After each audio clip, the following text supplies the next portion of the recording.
رمضان بالکل سر پر ہے. جن لوگوں نے روزے رکھنے ہوتے ہیں ان کی صحت پہ اس سے کوئی فرق نہیں پڑتا کہ سردیوں کے روزے ہوں گے یا گرمیوں کے، وہ تو رکھنے ہی رکھنے ہیں. کچھ لوگ ہوتے ہیں جو کنفیوز ہوتے ہیں کہ یار رکھیں یا نہیں رکھیں، وہ بہت پریشان رہتے ہیں. دو قسم کے لوگ ہیں جو بالکل پریشان نہیں ہوتے، ایک وہ جنہوں نے رکھنے ہی رکھنے ہیں اور ایک وہ جنہوں نے رکھنے ہیں ہی نہیں، چاہے سردیوں کے ہوں یا گرمیوں کے. یہ دونوں بالکل پریشان نہیں ہوتے. جو درمیان والا طبقہ ہے نا، جو سوچتا ہے کہ رکھوں کہ نہیں رکھوں، رکھنے کہ نہیں رکھنے، وہ کیا رہتا ہے؟ پریشان. حضرت حکیم اختر صاحب رحمہ اللہ تعالی ایک بات فرمایا کرتے تھے کہ پریشانی کو اگر دور کرنا چاہتے ہو تو شان کو پرے کر دو. پریشانی کا مطلب پریشان، شان کو کیا کر دو؟ شان کا مطلب ہماری بھی کوئی شان ہے، ہماری بھی کوئی سوچ ہے. کوئی سوچ نہیں ہے. اللہ جو کہے گا وہ ہم کریں گے. گرمی ہے، سردی ہے، خزاں ہے، بہار ہے، روزہ تو بہرحال روزہ ہے، وہ تو رکھنا ہے. تو اس سے انسان سکون میں رہتا ہے. ہمیشہ وہ شخص پریشانی والی زندگی گزارتا ہے جو کسی بھی معاملے میں کنفیوز ہوتا ہے. جو غیر مسلم ہے نا، غیر مسلم، اللہ نے ان کی بے سکونی کی قرآن مجید میں جو وجہ بیان کی ہے، وہ وجہ یہی ہے کہ وہ ساری زندگی کنفیوز رہتے ہیں. کنفیوز ہونے کی وجہ سے ان کا فیوز اڑ جاتا ہے. تو جو جتنا کنفیوز ہوگا اس کی لائف اتنی ہی ایک مشکلات کا شکار ہوگی. قرآن میں اللہ نے مثال دی ہے غیر مسلم کی، کیونکہ ان کی حالت کیا ہوتی ہے؟ پہلا تو یہ کہ ان کو یہ پتا نہیں ہے کہ آخرت ہے یا نہیں ہے. سمجھ رہے ہیں؟ یہی نہیں پتا ان کو. یہ دنیا ہی سب کچھ ہے، تو اس دنیا میں اچھا کیا ہے اور برا کیا ہے، یہی ڈیفائن کرتے کرتے اسی کو سمجھتے سمجھتے پوری زندگی لگ جاتی ہے. کہ جو جس کے پاس اسلام نہیں ہے اسے یہی نہیں پتا کہ یہی زندگی اصل ہے یا اس کے بعد بھی کوئی زندگی ہے. یہی اصل ہے تو اس میں اچھا کیا ہے اور برا کیا ہے، وہ ہمیشہ کنفیوز رہتا ہے. کبھی وہ سوچتا ہے کہ اچھا وہ ہے جس کو میرے والدین اچھا کہیں، لیکن اس کی فطرت اس کو قبول نہیں کرتی. بات بات پہ اس کے اپنے پیرنٹ سے بھی جھگڑے ہوتے ہیں. حقوق کیا ہیں، کس کے کتنے حقوق ہیں، دینے ہیں نہیں دینے، اسی جنگ میں لڑتے لڑتے ان کی عمریں پوری ہو جاتی. اسی کنفیوژن میں کسی نے کنٹری کو خدا بنا لیا، ملک کو، لیکن وہ اس میں مطمئن نہیں ہوتا. اس سے جب سوالات پوچھے جائیں تو وہ خود پریشان ہوتے ہیں کہ بھئی یہ لکیریں بھی تو انسان کی کھینچی ہوئی ہیں. کسی نے یعنی حقوق کا سمجھ میں نہیں آ رہا اس کو کہ والدین کو رکھنا ہے کہ نہیں رکھنا، ان کے کیا حقوق ہیں. کسی نے دولت کو اپنا خدا بنا لیا. تو ایک چیز پھر یہ جتنے بھی مذہب والے لوگ ہیں نا، آہستہ آہستہ ایک طرف کو یہ جانے لگتے ہیں کہ بھئی اصل ہے پیسہ، کیونکہ اس سے تمام ضرورتیں پوری ہوتی ہیں. جس کے پاس پیسہ ہے اس کی چلتی ہے، جو چاہے گا وہ کر لے گا. لیکن اللہ تعالیٰ نے انسان کی صلاحیتیں محدود رکھی ہیں. پیسے سے ساری چیزیں حاصل نہیں ہوتی. پیسے سے ساری چیزیں حاصل ہوتی تو بہت سے پیسے والے لوگ ان کو مٹھائی سے پرہیز نہ ہوتا. کیا خیال ہے؟ بہت سے پیسے والے لوگ گوشت سے ان کو پرہیز ہوتا ہے. بہت سے پیسے والے لوگ بہت ساری چیزوں سے محروم ہوتے ہیں، نیند کی گولیاں کھانی پڑتی ہیں. تو اسی کنفیوژن میں نا کہ صحیح کیا ہے غلط کیا ہے، اللہ نے اس کی ایک مثال دی ہے. فرمایا کہ كَظُلُمَاتٍ فِي بَحْرِ اللُّجِّيِّ يَغْشَاهُ مَوْجٌ مِّن فَوْقِهِ موج من فوقه سحاب. ایسی زبردست مثال ہے نا خاندانی. اس سے بہتر مثال غیر مسلم کی اور کافر کی دل کی حالت کو ڈیفائن کرنے کے لیے ہو ہی نہیں سکتی. خود یہ قرآن کی بہت بڑی بلاغت ہے.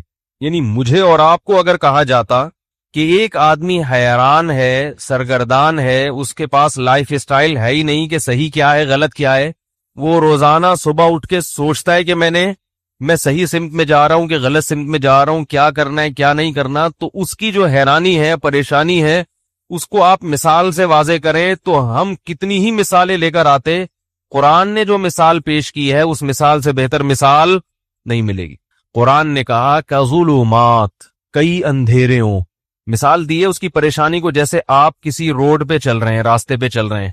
اب راستہ نظر ہی نہ آئے آپ کو اگر، یا آپ کو یہی نہ پتا ہو کہ میں جس راستے پہ چل رہا ہوں یہ میری منزل تک جا بھی رہا ہے کہ نہیں جا رہا. دیکھو آپ بائی روڈ کوئٹہ جا رہے ہیں، آپ نے گاڑی لے کے نکال لی، لیکن کوئی سائن بورڈ نظر نہیں آ رہا جو بتا رہے کہ یہ کوئٹہ یہاں سے اتنے کلومیٹر ہے. کوئی سائن بورڈ یہ نہیں بتا رہا کہ یہ حیدرآباد جا رہے ہیں. اب آپ چلتے چلے جا رہے ہیں تو ہر لمحہ آپ کی ٹینشن بڑھتی چلی جائے. یار میں دور ہو رہا ہوں یا قریب ہو رہا ہوں, یہ کہیں ایسے ہی تو نہیں قیامت تک چلتا ہی رہوں گا میں. جیسے وہ جنازہ لے کے چلے تھے نا چرسی, نئے نئے لوگ بھی آتے ہیں نا, ایک چرسی کا انتقال ہو گیا, چرسی کی موت ہو گئی, تو باقی چرسیوں نے کہا یار اس کا کیا کریں, پیسے ویسے تو ہوتے نہیں دفنانے کے. انہوں نے کہا فی الحال لے کے چلو, دیکھتے ہیں کیا کرنا ہے. چرسیوں میں بڑا ایکا ہوتا ہے آپس میں.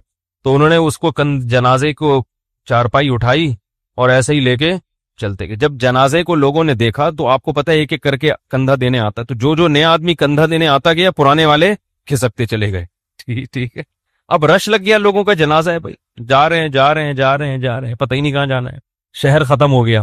خیال یہ تھا کہ بھئی شہر کے باہر قبرستان ہوگا, اس کے لواحقین کہیں گے اب یہاں کو ٹرن مارو, ادھر کو ٹرن, لیکن چلتے جا رہے. جس نے کٹنا تھا کٹ گئے, جو آخر میں 4 آدمی رہ گئے وہ تو نہیں جنازہ اتار سکتے, وہ جا رہے ہیں.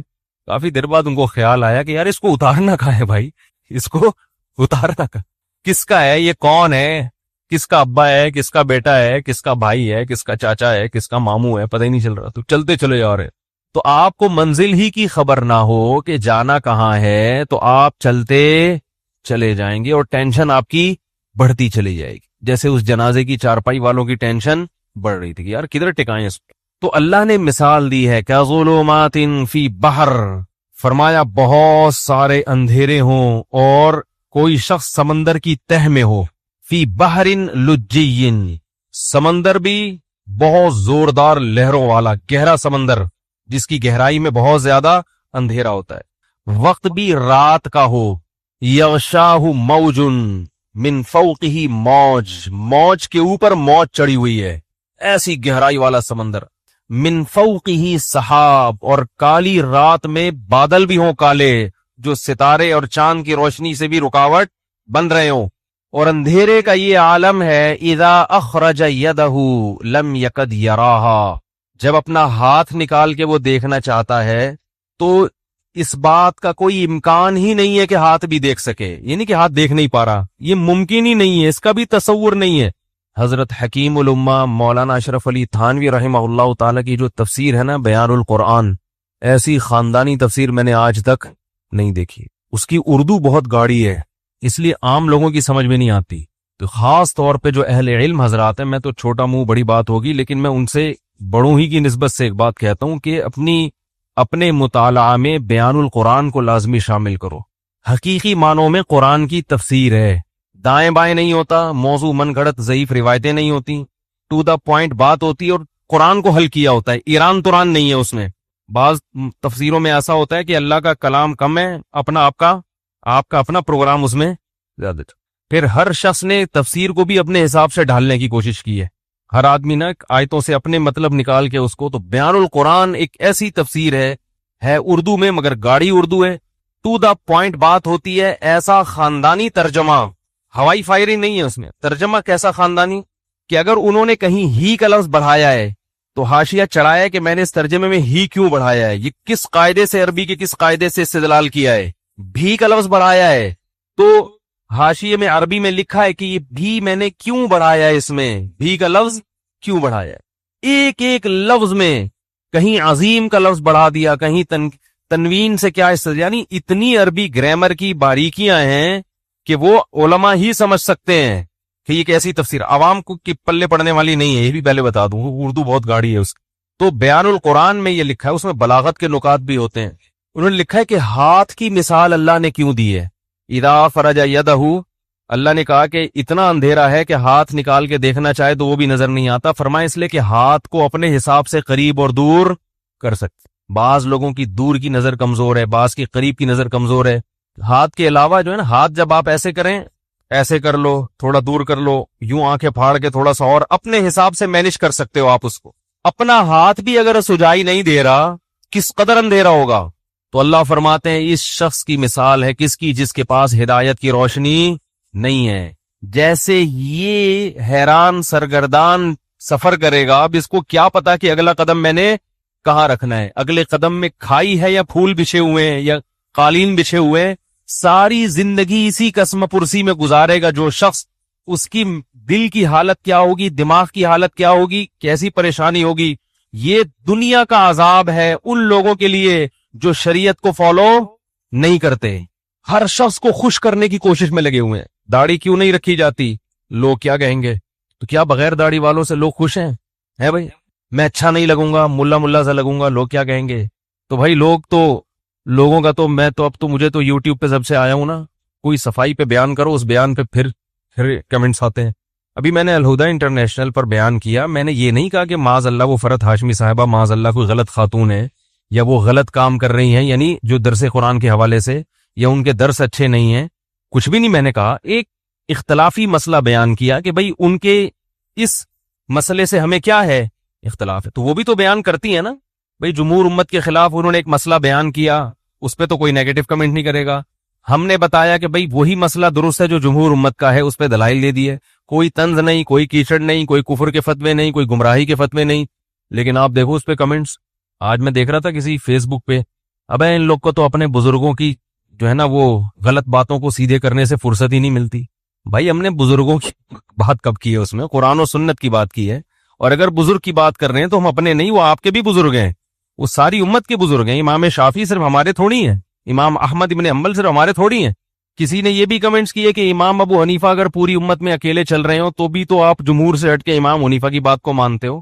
پہلی بات یہ کہ امام ابو حنیفہ پر آج کے لوگوں کو قیاس نہیں کیا جا سکتا, وہ مجتہد تھے. دوسری بات یہ کہ امام ابو حنیفہ کے بھی بہت سے اقوال ایسے ہیں جن کو حنفیوں نے ترک کیا ہے, جو پوری امت سے الگ تھے. میں ان کی مثال دوں گا تو بات لمبی ہو جائے گی.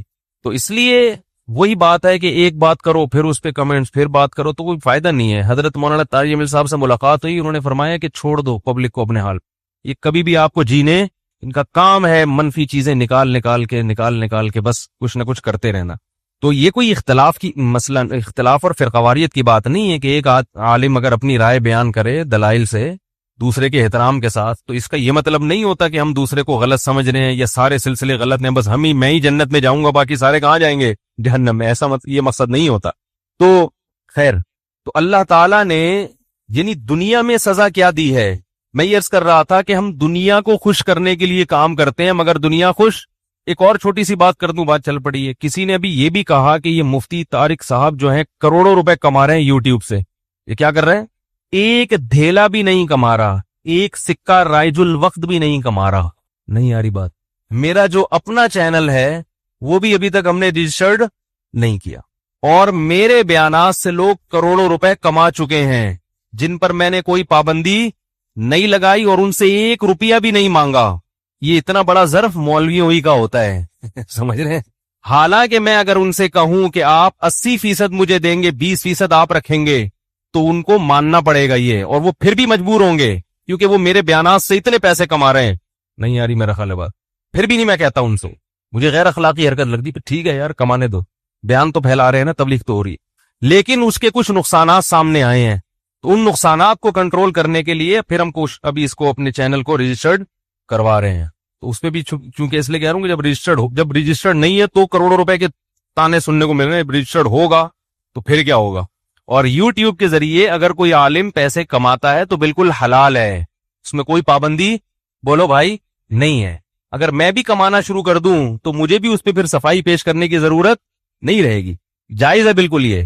اس لیے کہ یہ لوگوں سے نہیں کمائے جا رہے ہیں, یعنی یہ جو لوگ چینل کے ذریعے پیسے کما رہے ہیں, مختلف چینلز ہیں, تو لوگ مجھے کہتے ہیں یہ تو آپ کے چینل سے پیسے کما رہے ہیں, ان کو روکو. میں نے کہا پیسے کمانے سے کیوں روکوں میں کسی کو بھائی؟ وہ پبلک سے پیسے کما رہے ہوتے ہیں نا, کہ ہم مفتی صاحب کا بیان جب دیں گے آپ کو, جب 50 روپے کا ایک بیان, تو یہ غلط ہوتا ہے یار, نصیحت کی بات ہے. وہ گوگل سے کما رہے ہیں کیونکہ گوگل بھی فری میں, گوگل خود کما رہا ہے. تو جو آدمی کما رہا ہو نا اس کو نچوڑنا چاہیے, بتا رہا ہوں. ٹھیک, گوگل خود بھی تو کو یہ کام فری میں نہیں کر رہا, وہ آپ کے جو ویورز بڑھتے ہیں اس کو ایڈورٹائز ملتے ہیں, وہ اس سے کما رہا ہے, تو اس کا فرض بنتا ہے کہ وہ آپ کو بھی دے. تو گوگل سے تو کماؤ بھائی, کیا خیال ہے؟ تو لیکن لوگوں نے الزام ہے کروڑوں روپے کما رہے ہیں, 1 روپیہ بھی نہیں کما رہا. تو لیکن کمانا غلط نہیں ہے, حلال کمائیے, جو چاہے مولانا صاحب کمائے چاہے عام آدمی کمائے, کوئی حرج نہیں ہے. اور میں بے وقوف ہوں جو میں نہیں کما رہا, حقیقت بتا رہا ہوں.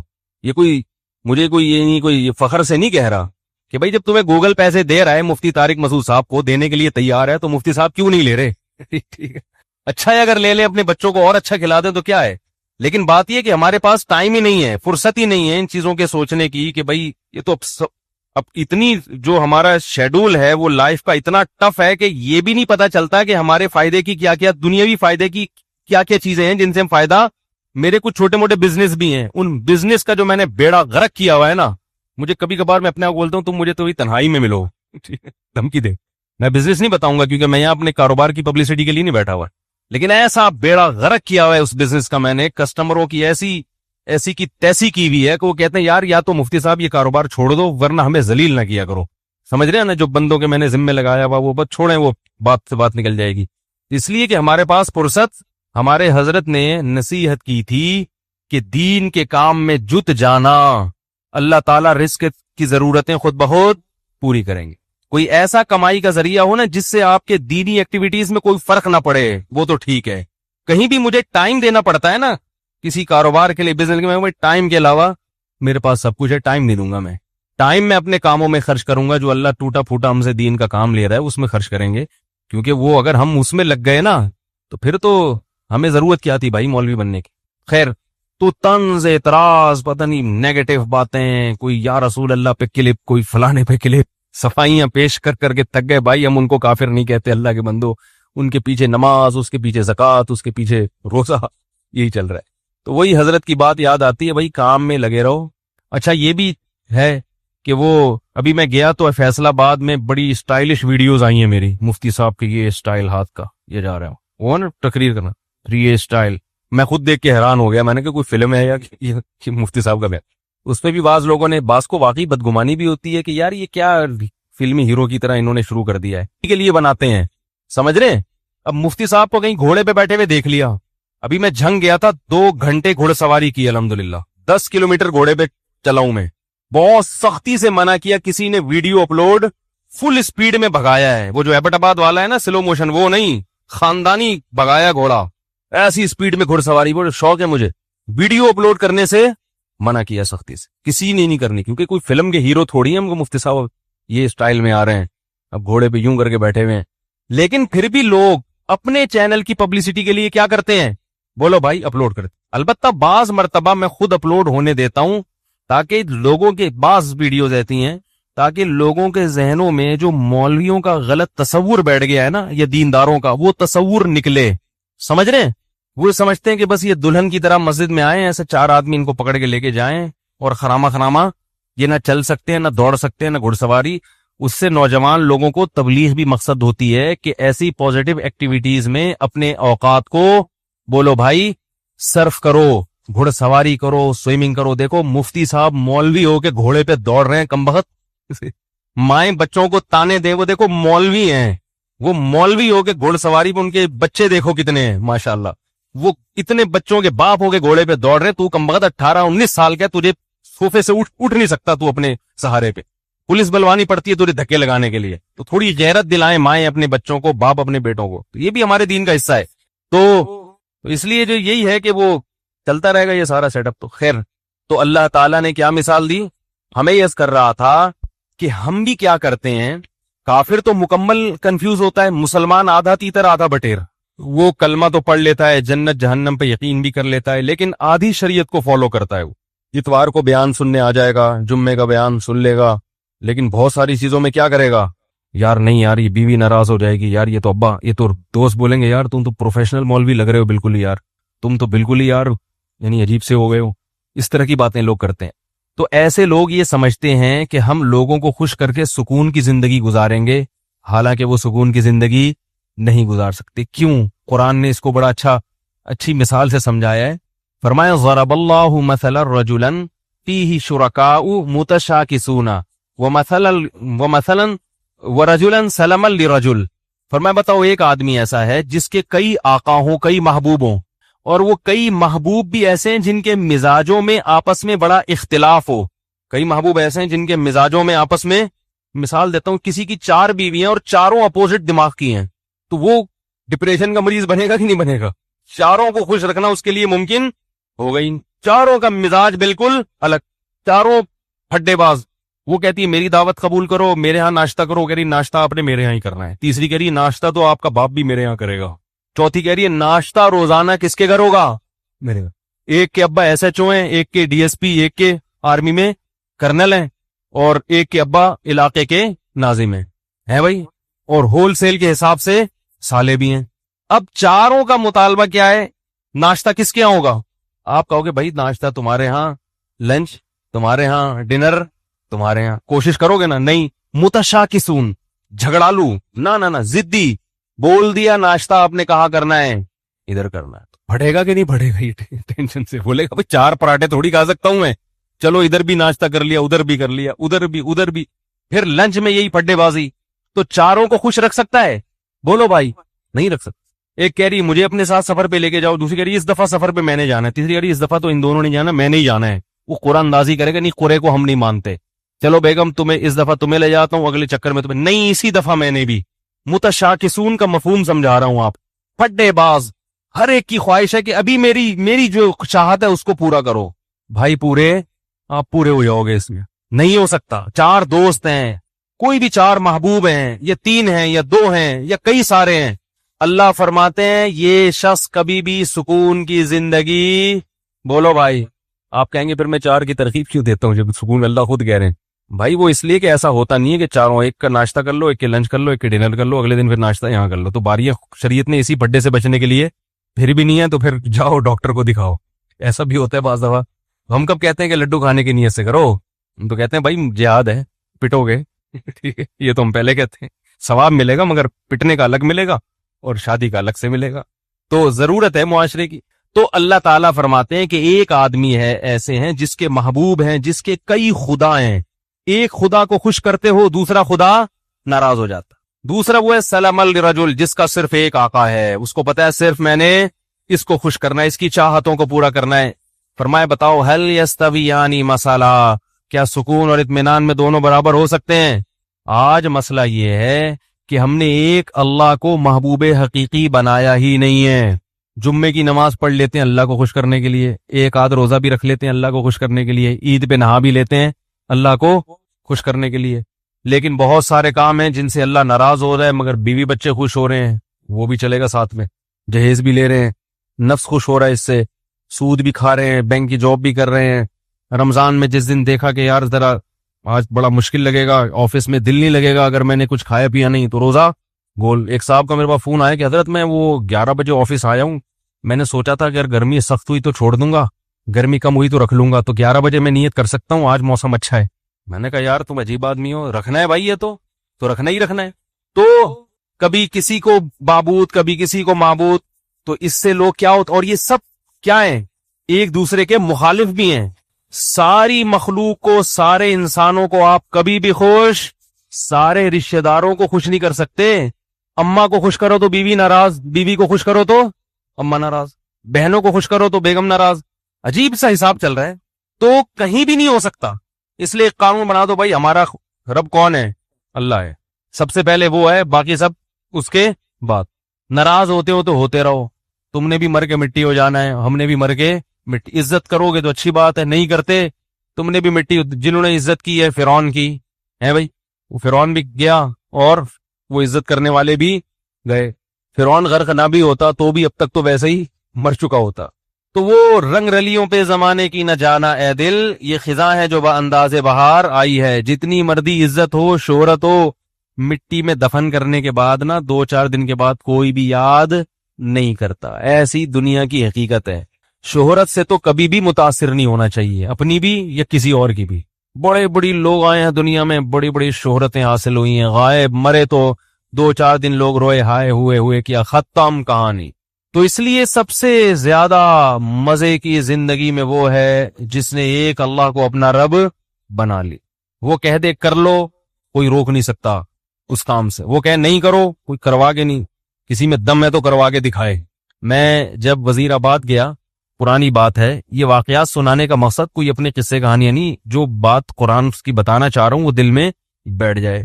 میں جب وزیر آباد گیا نا تو وہاں وہ لوگ بھی سنتے میرا بیان, تو وہ یہ پرانی بات ہے, تقریباً 13-14 سال پرانی.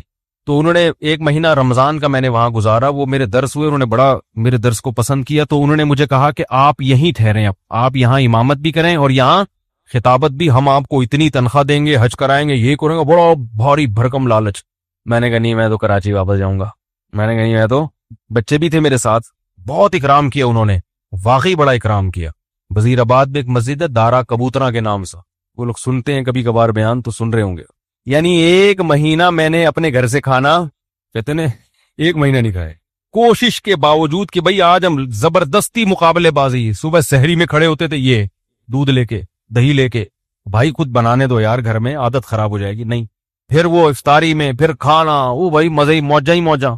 پنجاب والے ماشاءاللہ کھلانے پلانے میں, کراچی والے بھی کھلاتے ہیں کہ پنجاب والے کھاتے بھی ہیں نا, تو جو اب وہ اپنے حساب سے بھی کھلاتے ہیں. کراچی والا دو نہیں والے وہ خود بھی پیٹ بھر جائے گا اس کا, آپ کو بھی وہ سمجھے گا پیٹ بھر گیا, سامنے والے صحتیں نہیں ہیں یہاں پہ.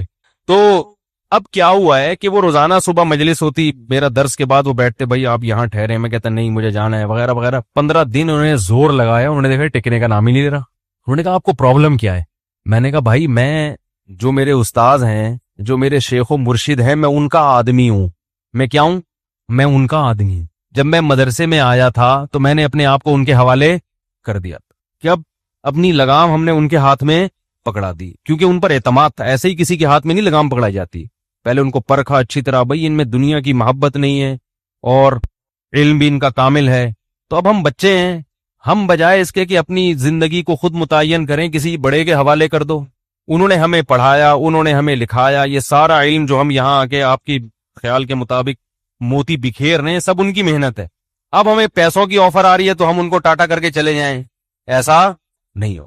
تو میں نے کہا کہ ان کو لیٹر لکھیں, وہ اگر مجھے کہیں گے نا کہ یہیں ٹھہرو تو آپ مجھے یہاں سے بھگا کے دکھاؤ پھر, ٹھیک ہے. اگر وہ مجھے کہتے ہیں کہ یہ مسجد سے جانا نہیں, تو میں نے کہا پھر آپ مجھے یہاں سے بھگا کے دکھاؤ. اور اگر وہ کہتے ہیں کہ یہاں نہیں رہنا, میں نے کہا آپ زنجیریں باندھ لو, مجھے جیسے موقع ملے گا میں وہ کاٹ کے بھاگ جاؤں گا. بے لگام اونٹ جو ہوتا ہے نا, شتر بے مہار, کبھی ادھر بھاگ رہا ہے کبھی ادھر بھاگ رہا ہے, وہ کسی کام کا نہیں ہوتا. جڑے پہلے مرکز متعین کرنے میں ٹائم لگائے, ایسا نہیں کہ کسی پہ بھی اعتماد کر کے اپنی زندگی کی لگام اس کے ہاتھ میں دے دی, ایسا نہیں ہے. پرکھنا پڑتا ہے, جانچنا پڑتا ہے. میں نے کہا ہمیں اپنے بڑوں پر الحمدللہ بھرپور اعتماد ہے, 8-10 سال ان کی صحبت میں ہم نے گزارے ہیں. میرا یہ خیال ہے کہ مجھے ان سے زیادہ بہترین لوگ اس دنیا میں مل ہی نہیں سکتے تھے. اللہ نے پتہ نہیں والدین کی کون سی نیکی قبول کی, ایسے لوگوں کے پاس ہمیں پہنچا دی. تو اس کی برکتیں ہیں, اللہ تعالیٰ ٹوٹا پھوٹا کام لے رہا ہے. تو اس سے دیکھو یہ فائدہ کیا ہوا مجھے کہ خیالات منتشر نہیں ہو رہے, سکون آ گیا طبیعت میں. بھائی وہ کہیں گے تو کر لیں گے, نہیں کہیں گے تو نہیں کریں گے. ورنہ انسان میں نے ایسے لوگوں کو بھی دیکھا, علماء کو بھی, جو پریشان کہ کیا کریں, اب ان کی زندگی بھی کس میں گزر رہی ہے, پریشان. پھر پیسے کی محبت آ جاتی ہے, یار دین کے تو یہ والے اس میں پیسہ زیادہ ہے تو ادھر چلو. جب پیسے کی طرف آئے تو پھر پیسہ اصل مقصد بن گیا, تباہ ہو گئے. تو ہمیشہ انسان کی سکون کس میں ہے کہ وہ اس کو یہ پتا ہو کہ میں نے کس ٹریک پر زندگی گزارنی, اس میں سکون ہے انسان کی طبیعت میں, آرام سے سکون سے. اکابر پرستی الگ چیز ہے. اکابر پرستی کا مطلب یہ کہ آپ کے بزرگ کچھ بھی الٹا سیدھا کریں, آپ نے ان کو صحیح کرنا ہے, ایسا نہیں ہے. الحمدللہ یہ نہیں ہے. ہمارے بڑوں سے بھی بعض, ہماری کوئی حیثیت نہیں, لیکن بعض چیزوں میں ہم بول دیتے ہیں کہ بھئی یہ والی رائے ہماری نظر میں, میرے شیخ تو 4 شادیوں کے قائل نہیں ہیں, میں نے اس میں اپنے شیخ کی مخالفت کی ہے, ٹھیک ہے, وہ نہیں قائل ہے اس کے. وہ کہتے ہیں اس زمانے میں, میں نے کہا نہیں ہونی چاہیے, میرے دلائل ہے, اس پہ کتاب ہے. میں کہتا ہوں بھائی مجھے ان دلائل کا کوئی جواب دے. شیخ کے بارے میں یہ تصور کہ بھائی وہ دوسرے کاموں میں مشغول ہیں, دین کے کاموں میں, ان کو اس ٹاپک پر سوچنے کا موقع, اگر وہ سوچتے تو وہ بھی یہی کہتے ہیں جو میں کہہ رہا ہوں. نہیں موقع ملا تو چھوڑو ان کو اپنے حال پہ, آپ اپنا. لیکن ان کا بھی ظرف اتنا بڑا ہے کہ ان کو بھی پتا ہے کہ اس کی ایک اس بارے میں رائے ہے, اور جو چیز حلال ہے اس میں وہ پابندی. تو یہ بھی تو سلیکشن ہے نا ہماری, کہ ایسے لوگوں کو ہم نے سلیکٹ کیا ہے. ان کو بھی پتا ہے کہ حدود سے, مرید کو اپنے حدود اللہ سے باہر. بعض شیخ کیا کرتے ہیں, مرید نے شادی کی خانقاہ سے کک آؤٹ, یا مرید نے کوئی ٹوپی ٹرینڈ نہیں کروائی تو خانقاہ سے کک آؤٹ. تو بھائی یہ ٹرینڈ وینڈ یہ تو شریعت تھوڑی ہے, یہ تو حدود اللہ پر قائم. خیر, تو سکون کس میں ہے؟ سکون ایک کو بڑا بنانے میں, اور وہ اصل کون ہے؟ اللہ.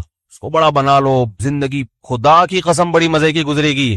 حضرت معاویہ رضی اللہ تعالی عنہ نے حضرت عائشہ رضی اللہ تعالی عنہا کو خط لکھا کہ اے, یعنی اپنی ماں کہہ کے خطاب کیا کہ آپ مجھے کوئی نصیحت کریں. حضرت عائشہ تو حضرت معاویہ سے عمر میں بہت چھوٹی تھیں, مگر جانتے تھے کہ پیغمبر کی زوجہ ہیں اور ہماری ماں ہیں, تو ان سے نصیحت لے رہے ہیں. فرمایا نصیحت مختصر ہو, جامع ہو, مختصر ہو. حضرت عائشہ نے نصیحت کی کہ جو لوگوں کو خوش کرنے کے لیے اللہ کو ناراض کرتا ہے, اللہ اس کو لوگوں کے حوالے کر دیتے ہیں اور پھر لوگ بھی اس سے خوش نہیں ہوتے. اور لوگوں کی ناراضی کی پرواہ کیے بغیر اللہ کی رضا میں لگا رہے تو لوگ بھی کیا ہو جاتے ہیں؟ بالآخر خوش ہو جاتے ہیں. اس طرح کا مفہوم ہے، پورے الفاظ نہیں ہیں یہ. تو ایک کو اگر اللہ خدا بنا لیا جائے نا، بس وہی ہے، تو سب سے پہلا فائدہ کیا ہوتا ہے؟ زندگی میں سکون، آپ کو منزل کا پتہ چل جاتا ہے. تو اس لیے میں اتنی لمبی تقریر کر رہا ہوں کہ دیکھو بھائی، یہ جو فرائض و واجبات ہیں اس میں ہمارے پاس آپشن نہیں ہے. رمضان کے روزے صرف مسافر چھوڑ سکتا ہے اور بیمار، ان دو کے علاوہ کوئی بھی روزہ نہیں چھوڑ سکتا. اور سفر میں بھی اگر تکلیف اور مشقت نہ ہو تو روزہ رکھنا افضل ہے تاکہ رمضان کی فضیلت حاصل ہو. وہ جو حدیث میں آتا ہے لیس من البر الصیام فی السفر، سفر میں روزہ نیکی نہیں ہے، وہ سفر مراد ہے جس میں تکلیف و مشقت ہو. آج کل جہازوں کے سفر ہیں، ٹرینوں کے سفر ہیں، بسوں کے سفر ہیں، بہت آرام سے روزہ رکھ سکتے ہیں، نہیں چھوڑنا چاہیے. اس میں فضیلت سے محروم ہو جائیں گے رمضان کی. تو اس لیے پہلا تو یہ کام کرنا ہے کہ ہمت کرنی ہے. کسی نے بھی ایک بھی روزہ قضا، بولو بھائی اس کے آخرت کے فائدے تو بہت ہیں جو آپ علماء سے سنتے رہتے ہیں. میں کچھ دنیا کے فائدے آپ کو بتا دیتا ہوں. آخرت کے فائدے تو بہت ہیں نا، وہ تو آپ کو خود محسوس ہوگا جب روزہ رکھتے ہیں. رمضان کے آخری عشرے میں دل نرم ہو جاتا ہے. اللہ نے روزے دار کا جو بھوکا پیاسا رہتا ہے نا، اس کے لیے جنت میں الگ دروازے بنائے ہیں. اور ان کے نام کیسے رکھے ہیں؟ ریان، سیراب کرنے والا، کیونکہ اس نے اللہ کی خاطر پیاس برداشت کی. اللہ اس کو اپنی دست رحمت سے سیراب کریں گے الگ سے. اور یہ عبادت مسلمانوں کے علاوہ کسی اور کے پاس نہیں. کہیں آپ نے دنیا میں سنا کہ فلاں قوم کے ہندوؤں کے روزے آئے ہوئے سارے ہندو بھوکے پیاسے؟ کہیں بھی نہیں. وہ رکھتے ہوں گے شاید، کوئی ان کے پنڈت رکھ لیتے ہو، نہ سکھوں میں نہیں. مسلمانوں کا جیسے ہی رمضان آتا ہے پوری دنیا میں ایک بہاریں چھا جاتی ہے. یہ اس کی علامت ہے کہ اسلام زندہ اور جیتا جاگتا مذہب ہے، زندہ مذہب ہے، تھکا ہوا مرا ہوا بیمار مذہب نہیں ہے. پوری دنیا میں ہلچل مچ جاتی. جو روزے نہیں بھی رکھتے نا، وہ تھوڑے سے ٹریک پہ وہ بھی